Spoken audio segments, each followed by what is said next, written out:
So this is what the hardware will look like for your DC motors experiment. You'll notice that we have here a transistor, which has 3 terminals, and a resistor going into the base of the transistor. We have the connections, of course, made to power and ground of the Arduino board. I have this yellow wire going between pin 9 of the Arduino to the base of the transistor. The motor then is attached directly to the collector of the transistor, and then this diode right here is connected between the 2 terminals of the motor. Everything except for the motor and these 3 wires should already be attached when you arrive in lab. So your job then is just to attach the motor and to make the appropriate connections to the Arduino board.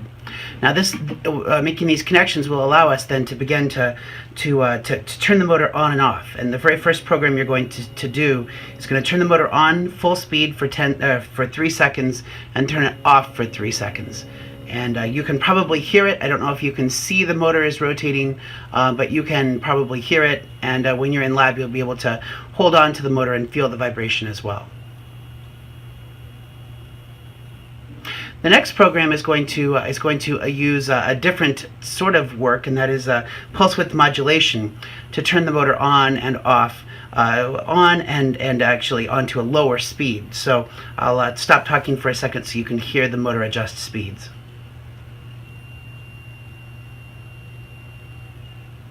So it's going at a higher speed for 3 seconds, and then it's going at a lower speed for 3 seconds, and it'll repeat that forever. The third program is going to cause the motor to continually accelerate, and it's really kind of hard to convey that to you, but here comes the third program that's going to continually accelerate and decelerate the motor.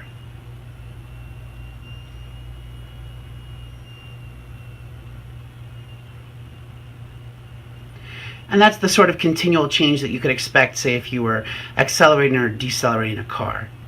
Now, the fourth program you're going to be working with today is actually going to interactively change the speed of the motor. And so in order to do that, you're going to need to use the serial monitor.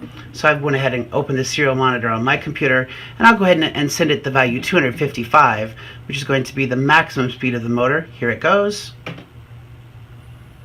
And now it's going at 255 speed. I can now send it, say, 125, which is about half speed.